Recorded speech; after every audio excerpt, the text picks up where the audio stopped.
Now for the last look.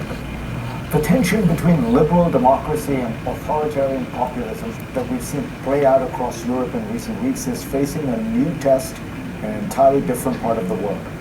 I'm talking about the Philippines, where voters will go to the polls on Monday in what one observer called the most consequential election in the country's recent history to choose a president to replace Rodrigo Duterte. But if you think that Duterte's brutal six-year regime, with its attacks on the press and its deadly war on drugs, have tipped the scales in favor of democracy, you may be wrong. As the journalist Sheila Coronel writes for the FT, the current frontrunner is the only son of the country's notorious former dictator, Ferdinand Marcos, who, alongside his wife Imelda, became international symbols of brutality, excess, and corruption during his decades-long reign.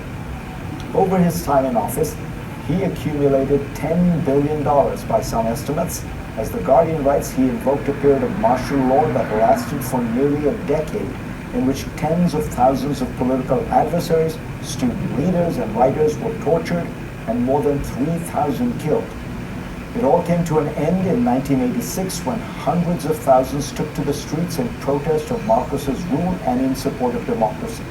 But the Philippines, like many other countries, has fallen victim to a dangerous backsliding. Ferdinand Marcos Jr., often known as Bongbong, has refused to apologize for his father's rule. He himself has been convicted of tax evasion and has mischaracterized his education at Oxford. And he has indicated that if elected president, he would protect Duterte against prosecution for his drug war in the International Criminal Court. And yet, Marcos Jr. leads the polls. According to one survey, he's at 58%. His closest competitor, the current Philippines Vice President, Leni Robredo, has run on democratic reform, good governance, transparency. She's criticized Duterte's brutality. And she's polling at around 25%. How did this happen? In part, it is born of the country's failures to fully reckon with its past. Marcos Sr. was never convicted of a crime in the country's courts, some of which are staffed with people appointed during his rule. The billions that the family embezzled have never been fully recovered. Moreover, the dynasty has already lived on. Imelda Marcos, whose thousands of pairs of shoes became an emblem of corruption during her tenure as First Lady, has been elected to the House of Representatives 4 times since her husband's ouster. As for his son, he has benefited from a high degree of nostalgia for the supposed lost glory of his father's rule.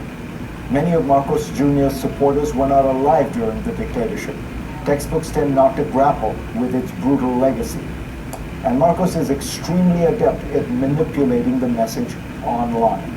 As the Washington Post reports, videos abound on YouTube and TikTok that glorify and romanticize the family. Social media is rife with a rosy revisionist history of the dictatorship. Rumors float that if elected, Marcos will distribute gold to the public. This web of disinformation is extremely effective.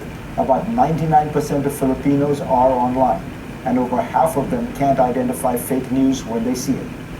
What's happening in the Philippines is just another version of the same nostalgia-fueled populism we've seen all over the world.